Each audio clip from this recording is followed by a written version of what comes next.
hazardous to the landowner.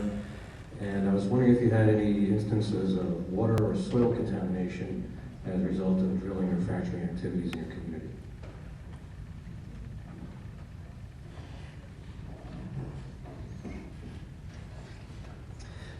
Yes, we have. And, you know, the instances where you have these pits, in Texas, the pits don't have to be lined. And even if they are lined, they fold them up into this little burrito and then they bury them. And so that's going to be left in the soil. There's actually a group of farmers up in kind of northwest of Dish, kind of out in a rural area where there's a bunch of open land. And these guys were mad because they were doing that, and then they couldn't grow anything on the where the pit was. And so, you know, these guys were fighting mad. They got their pitchforks and lanterns and made a trip down to EOG headquarters, and so now they actually haul that stuff off. But they also do something in Texas that they may not do here, and that's called land farming. Land farming sounds pretty nice, doesn't it? Land farming.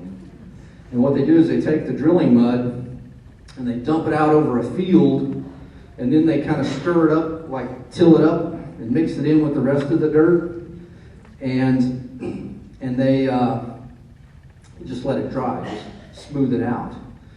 Now, they can't do that in most of the cities in Texas. Most of the towns in North Texas and the Barnett Shale won't allow them to do that within the corporate limits. And it just coincidentally, one of the towns caught a company doing it. And I think it was, there were some articles in the local media about it. And it showed what was in that. Because they took some samples and had it tested. And it had high levels of like things like barium, heavy metals, arsenic, things like that was in that mud that was being spread across the land that probably at some point may have a subdivision on it. I mean, there may be something built on that at some point. And so yeah, if you guys have that sort of activity going on here, you're going to have the same sort of problems. And we did, I usually carry around a little bottle of water. You may have seen some of it on the internet. It has this real murky gray looking water. And what happened is, in Dish, we had an ordinance. We're allowed to do that in Texas. And so they have to go through a permitting process before they drill inside the corporate limits. So what they did is they drilled just a few feet outside of our corporate limits so they wouldn't have to get a permit. And there was a house just inside of the corporate limits. And so as they drilled and they fracked, the well started producing, they started to get a sediment in their water, this gray, murky sediment. And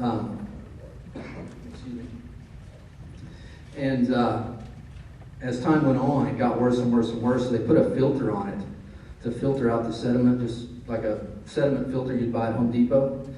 And that's actually cleared the water up, and they continued to use it for about 6 months. And then it got to the point to where it shut their water system down. Their well was just completely clogged up with this stuff, so they had to take their well apart. And there was about 15 pounds of sediment in their pressure tank on their well.